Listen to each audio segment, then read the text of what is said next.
Si vous souhaitez soutenir cette chaîne, n'hésitez pas à liker et à vous abonner. Merci. Donc comme vous pouvez le voir, on a un très joli dimanche aujourd'hui, ensoleillé. Et la place Vauban vit dans le calme et la volupté. Cars & Coffee. Pas de violence routière. Tout le monde est calme. Pas de nuisance. Pas de burn.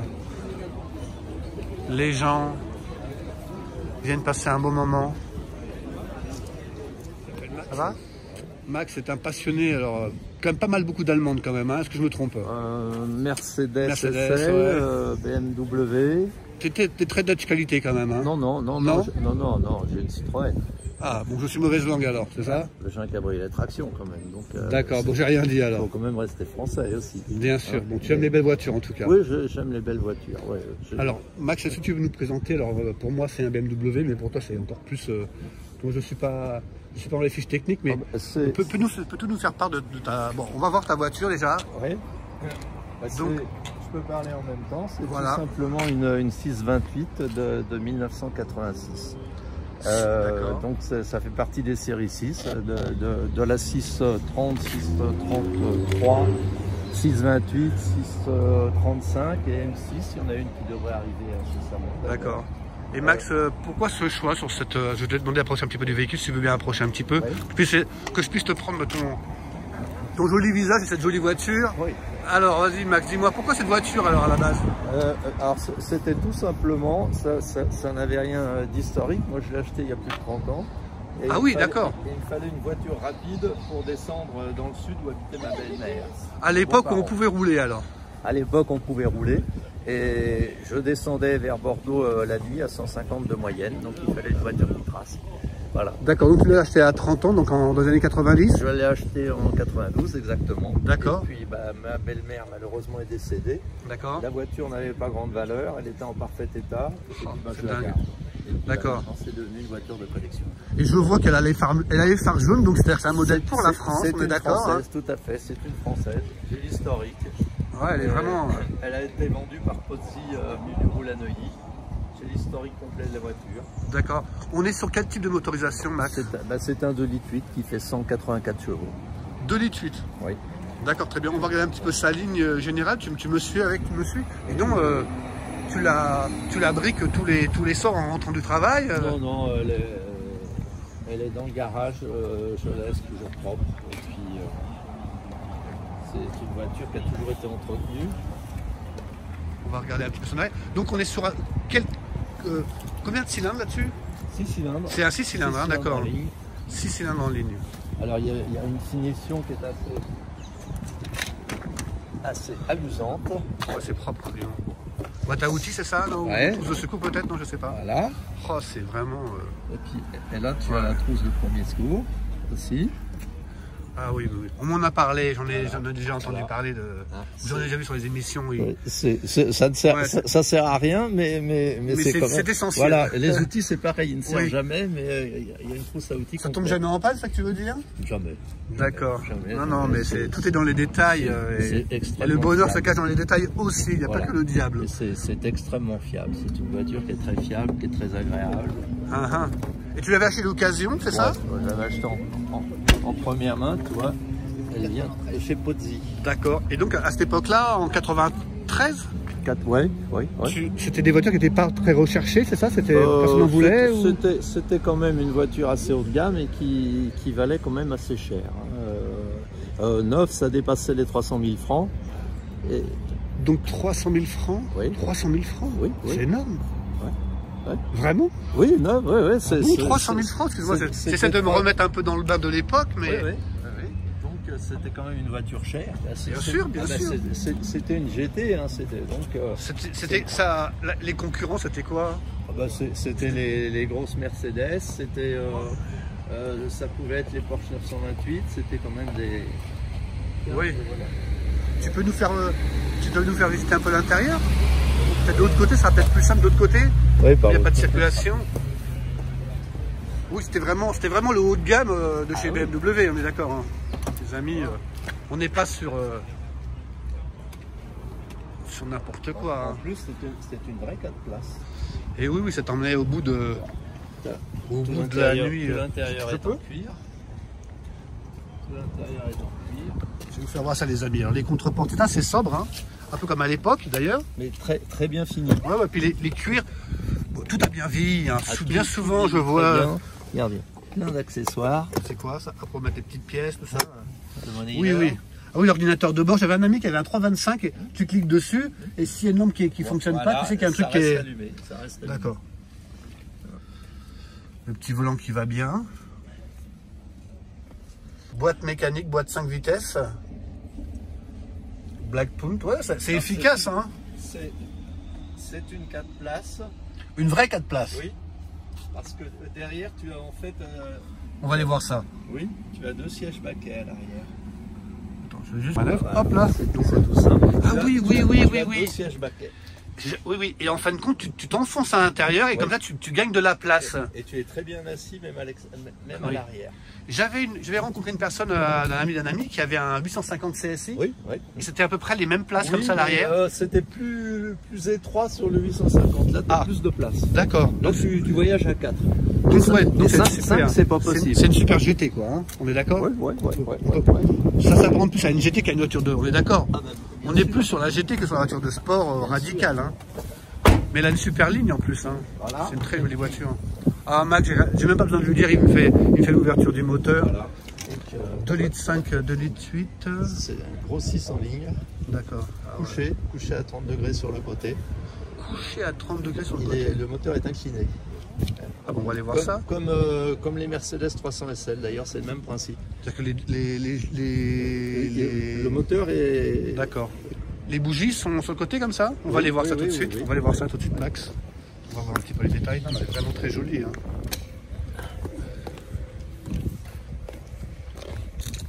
Le moteur est incliné.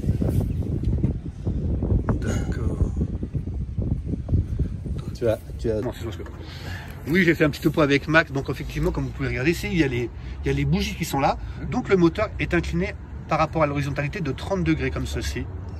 Donc il plonge légèrement comme ça. Vas-y Max, je t'écoute. Alors parmi les accessoires, tu as 2 lave-glaces. Un lave-glace hiver et un lave-glace été. Ah bon, donc il faut que tu mettes 2 produits distincts. Voilà. Les bons, D'accord, très bien. Tu as une injection multipoint, une injection Bosch multipoint. D'accord, c'est injection, donc c'est pas électrique, c'est mécanique, c'est ça? Non, c'est une injection électronique. C'est une injection électronique, voilà. Ouais, d'accord, très bien. Et dis-moi Max, à conduire là, comment c'est? Très agréable. C'est très agréable, assez véloce. C'est une voiture qui est franchement très agréable à conduire, confortable, un très bon chauffage, une climatisation. Ok. Bon, bien sûr, c'est un modèle qui est plus pour l'autoroute quand même. C'est les modèles pour les autobahnes. C'est plus une voiture de route. D'accord. Qui t'emmène en long voyage. Quoi. À cause de la calandre. Oui. Et donc on va faire voir ça. C'est la calandre qui est inclinée. Alors on va pas le voir de face comme ça. Il faut le voir sur le côté, de profil. Ah oui, bien sûr. Comme vous pouvez voir, les amis. Alors voilà, le nez de requin. Comme vous pouvez voir, la voiture a une calandre qui est légèrement. C'était incliné. Le style de BMW des années 80 sur les séries 3, les séries 5, les séries 6, les séries 7. Et ça fait fureur. Ça a bien fonctionné, ça a bien plu quoi. Là, il y avait aussi le tableau de bord qui était incliné vers le conducteur. Oui, tout est pour le conducteur. Absolument. Tout est pour le plaisir de conduite, les informations. Bah écoute, vraiment, elle est vraiment magnifique dans un état. Il y a eu beaucoup de produits comme ça, des comme celle-ci. Alors en 628, non, il n'y en a eu que 5000. Par contre, toute la série 6, il y a eu 86 000 exemplaires de fabriqués. Mais 628, elle est assez peu courante, il n'y en a eu que 5000, 5400. D'accord. Elle est débadgée à l'arrière, ils n'affichaient pas de trop. Oui, c'était quelque chose qui se faisait à l'époque. D'accord, bah écoute Max, je te remercie pour cette belle découverte. C'est vrai que j'ai pas filmé beaucoup de BMW, mais elle a sa place au Mans, elle est vraiment très jolie. Et Max, je te souhaite une bonne route et merci pour ta gentillesse. Merci à toi. Bon dimanche à toi. Salut les amis, rebonjour. Je suis avec Lucas, qui est un pote à Max. Voilà. Donc comme je vous le disais, vous avez vu Max nous a fait montrer sa 628. Et là, bah, il est avec un camarade qui, alors lui, dis-nous, raconte-nous ton véhicule. Donc c'est une BMW E24, donc série 6, M635. M635. Voilà, c'est ça. Alors les amis, je vous fais voir un petit peu le... Je vous fais voir un petit peu la bête. Donc on est dans la même série que Max. Exactement. Mais un modèle plus musclé, c'est ça? C'est ça. Bah, Max, il avait le moteur d'entrée de gamme, mais entrée de gamme, c'était déjà un gros moteur. Déjà des gros moteurs, surtout les 628 très explosifs, parce qu'il n'y a jamais eu de 4 cylindres là-dessus, que des 6 cylindres. Oui, et puis celle-là, c'est le moteur de la M1 qui sont un tout petit peu modifiés. Ah d'accord. Et qu'ils ont mis là-dessus. Ils se sont fait un délire. Ils ont pris le moteur de la M1 pour le mettre sur la 635. Exactement. Alors là, on est sur une 635. Alors je sais pas si tu l'as dit. On est sur un modèle M. M, c'est ça. Donc on est sur. Est-ce qu'on est sur le modèle de l'époque le plus musclé de la marque BMW en berline GT? C'est le plus musclé quasiment en coupé 4 places. C'est quasiment le plus musclé au monde. Oui, donc tu gardes la même philosophie que la voiture de Max. Mais ça va expliquer Max, tu avais 100 chevaux de plus. Alors on va faire un petit tour du produit. Alors elle a le nez en forme de le nid de requin. Toujours. Comme tout le monde, comme beaucoup de gens aiment. Voilà. Donc on est sur un coupé 4 places. Donc tu as des sièges baquets, du moins. Ouais, des sièges sport. Voilà. Et donc on voit quelques différences. Déjà on a les jantes TRX. Avec le TRX GT. Voilà, on voit qu'il y a le petit becquet à l'arrière. Et tout d'un coup, ben voilà, on voit qu'on est devant une M, quoi. Donc en termes de motorisation, on est sur quoi? Donc c'est un 3,5 litres 24 soupapes. C'était le premier moteur multi-soupape chez BMW. D'accord. Donc en grande série, parce qu'il existait sur la M1, mais ils en avaient fait 430 exemplaires, donc c'était très confidentiel. Mais bon, voilà, en fait c'est le premier, le M88 qu'ils avaient monté sur la M1. Et là il s'appelle le M88-3, c'est une autre version, un peu plus civilisée pour tous les jours. Et du coup, ils l'ont monté là-dessus, puis ça fait un engin. Tu m'as dit, ça avait combien de chevaux? 286. 286. À l'époque, elle prenait 255 km/h. Enfin, elle les prend toujours. Hein. D'accord. Et pourquoi ce choix? Qu'est-ce que tu as décidé de prendre ce modèle? Tu es un amoureux bien sûr de BM. C'est depuis que tu es petit. Depuis que je suis petit, voilà, exactement. Tu avais un trip dessus. Exactement. Mon père, il avait une E12. Ah, voilà. Et donc Papa avait une BMW voilà, déjà. Donc on allait chez le concessionnaire et il n'avait pas forcément les moyens d'acheter une 6. D'accord. Ça m'a toujours fait rêver. Et je me suis dit quand je serai grand, j'en aurai une. Et tu as ramené ça et tu le fais voir à ton père? Exactement. Il a dû kiffer grave, non? Ouais. Il a dû vraiment halluciner, quoi. Tu peux nous faire voir le moteur, s'il te plaît? Bien sûr. Avec les phares jaunes, ça lui va bien, hein. J'aime beaucoup. Ah, moi, c'est une version française, ouais. Je trouve que c'est joli, tu vois. Si t'aimes le vintage, ouais, t'es à fond là-dedans. Ouais, voilà, c'est ça. Donc voilà le moteur. Donc c'est un sacré morceau. Ah ouais. Donc 6 cylindres. Voilà, c'est sur une base de M30, tu as 6 cylindres. Donc tu as 6 papillons d'admission d'air. D'accord. Forcément, ça hurle. Ça, c'est la boîte à air, c'est ça? C'est la boîte à air. Ouais, j'ai vu ça dernièrement, d'accord. Wow. Et de l'autre côté, tu barre anti-roulis, c'est ça? Ouais. Alors ça tu l'as rajouté? Elle n'est pas d'origine, je l'ai acheté avec. D'accord, elle était déjà équipée. Voilà. Donc en fait c'est un moteur qui fait peur à beaucoup de gens parce que ils se disent ça coûte très cher, l'entretien, etc. Pas du tout. S'il casse, ça coûte très cher. Si les pièces coûtent très cher. Mais j'ai jamais entendu quelqu'un qui avait cassé un moteur ou quoi que ce soit. Si tu l'entretiens correctement. Et que tu tires pas à froid. Tu tires pas à froid parce que si tu veux, sinon tu tapes dans tes coussinets, etc. Bien sûr. Moi j'ai eu de la chance. Bon, j'ai fait 10 000 km avec. J'ai fait changer les coussinets. Et de bielle, c'est ça? Les coussinets de bielle. D'accord. Et du coup, on a ausculté le moteur. Il est impeccable. Il a été vraiment très bien entretenu. D'accord. Donc c'est une belle bonne nouvelle. Ouais, bien sûr. Et j'imagine que comme ce sont des véhicules qui ont marqué leur époque et qui ont quand même une sacrée motorisation, tu vois, qui ont marqué de leur empreinte. Toi, c'est vraiment des marqueurs d'une époque. J'imagine que la cote de ces véhicules-là, en plus, avec l'évolution des véhicules, je pense que des véhicules comme ça, au niveau de la cote, ça monte un petit peu. Quand même. Oui et non, parce que si tu veux, elle a été mal aimée pendant longtemps. T'en avais vraiment pour pas cher. Depuis quelques années, la cote remonte.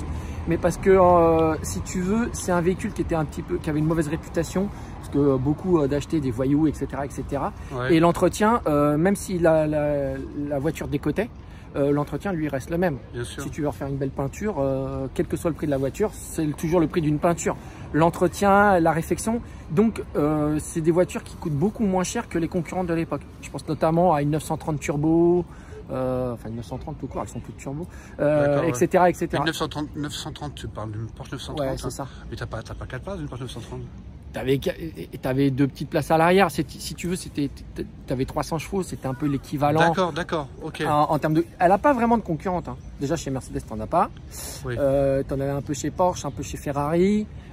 Mais là, après, on grimpait aussi dans les. Bien sûr. Et parce que c'est une vraie 4 places. Hein, ça, c'est une vraie Max m'a expliqué la configuration des fauteuils. Moi, comme je disais à Max, je suis monté dans une 850 CSI il y a plusieurs décennies. Ouais. Et à l'arrière, bon, le fait qu'on soit plus engoncé, mais c'était une vraie 4 places. Et celle-ci, c'est une vraie 4 places. On peut voir l'intérieur. Donc toi, tu as un intérieur qui est un peu différent de Max. Alors, en termes les fauteuils sont différents, mais bon, elle est super sale. Non, non, mais ça va. T'as quelques masques anti-Covid qui traînent. Ouais. On est dans la même.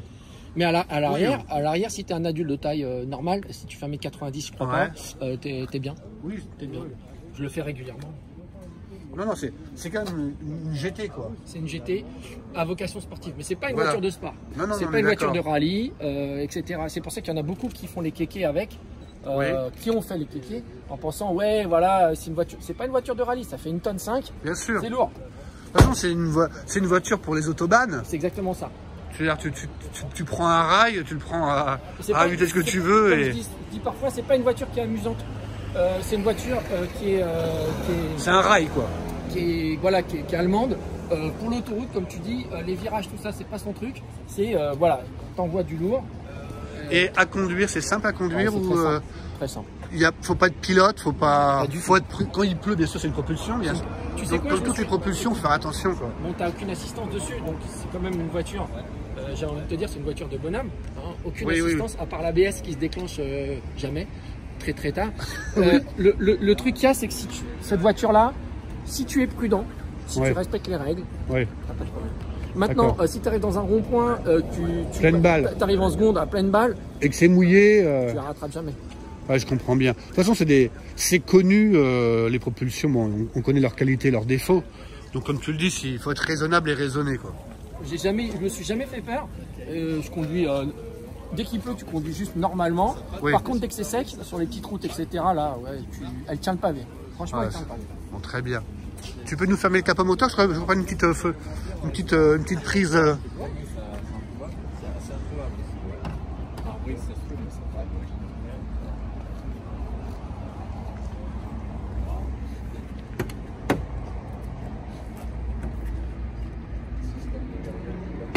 En plus, avec ces phares jaunes, je trouve que ça passe très bien. J'adore. Ça passe crème, comme disaient les jeunes. Hein. Quand je l'ai vu, quand j'ai été l'acheter il y a 2 ans, un peu moins de 2 ans, je l'ai vu, j'ai pas hésité. Bah, j'imagine, ouais.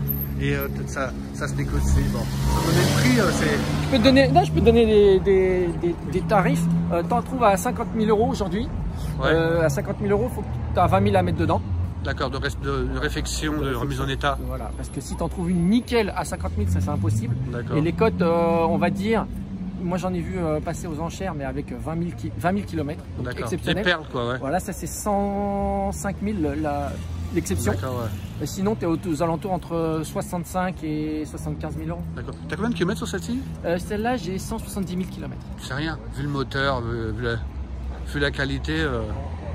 Bah, si tu l'entretiens correctement, il y en a un collègue en Normandie, je le connais pas, mais j'ai vu sur les groupes Facebook, il en est à 630 000 km. 630 et à 1 million de kilomètres, il offre une voiture, peut-être. 630 000 km, et il a dit qu'il avait changé les coussinets de bielle 2 fois seulement. D'accord. Parce que c'est lui qui l'a entretenu systématiquement, etc. Mais bon, si tu changes l'huile régulièrement, tu changes les bougies, tu changes tout ça. Oui, c'était carré dans l'entretien, tu peux aller très loin. Le moteur, il est indestructible. Bah, écoute, franchement, merci pour cette belle découverte. Avec plaisir.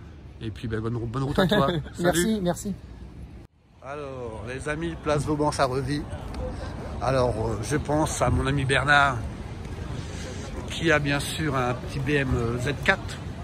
Alors, lui, il a le modèle cabriolet, là, on a le modèle coupé, dans un gris qui va ravir, dans le grise. Merci. Magnifique. Regardez-moi ce joli petit véhicule. Oh là là, qu'est-ce qu'elle est belle. Bernard, c'est pour toi. Franchement, un cabriolet, c'est génial, mais bon. Il faudrait avoir le meilleur des deux mondes, c'est-à-dire les deux voitures. Oh, j'adore cette petite arrière. J'aime beaucoup ce design de feu là. Cette partie arrière, je la trouve vraiment très jolie. C'est vraiment une très jolie voiture. Ce Z4 coupé. Et celle-ci dans ce gris perle là, avec les jantes gris un peu plus clair. Elle est d'une sobriété, d'une élégance folle. Franchement. Oh. C'est vraiment une très jolie voiture, un très beau design. Qui ne vieillit pas, je ne trouve pas qu'il vieillisse parce qu'il est très sobre. C'est un design sobre, un design coupé à la serpe. On aime ou on n'aime pas, on voit des formes là, vous pouvez voir, sur l'aile avant. Donc c'est un design vraiment qui vieillit vraiment très bien. J'aime beaucoup cette voiture. Donc les amis, comme vous pouvez le voir, la place Vauban revit. Aston Martin. Oh, oh, ça rigole pas. Dans une bonne ambiance, c'est assez calme. C'est ce qu'il faut.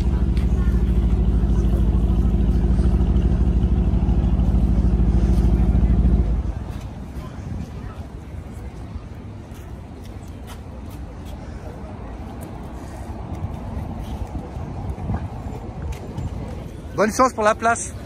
Bah, je reviens tout de suite. Ouais, très bien. Aston Martin, les amis. C'est les toutes dernières Aston, comme vous pouvez le voir. Le propriétaire est sympa. Très sympa.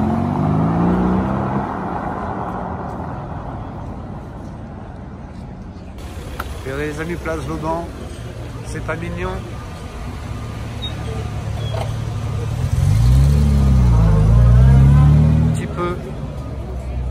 Lotus. Ce sont de très jolies couleurs. Violacé. Final Cup.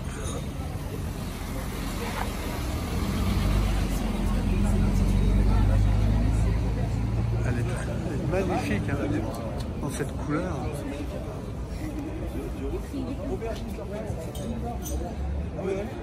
Elle est très belle cette couleur, hein, Nicolas. Hein, c'est joli, hein. Violet, moi je dirais violet, aubergine.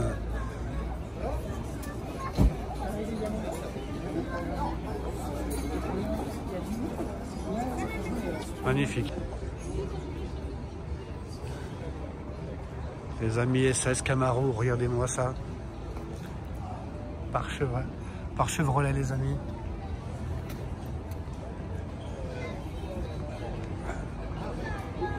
Vraiment très joli.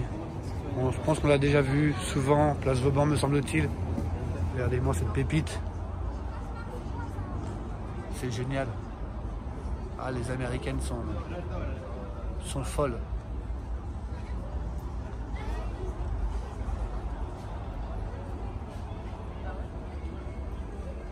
Très joli à l'intérieur. Très rock'n'roll.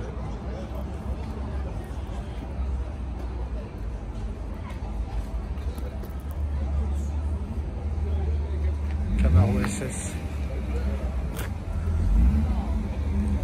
Voiture assez dingue.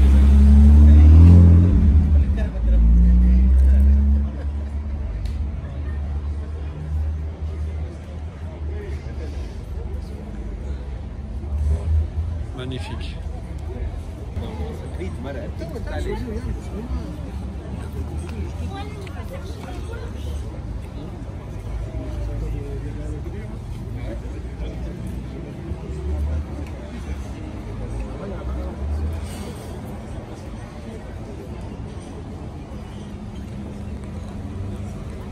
La voiture de l'inspecteur Colombo, la 403 cabriolet.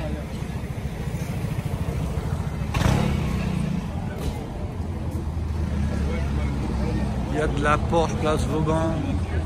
Il y a tout ce qu'il faut.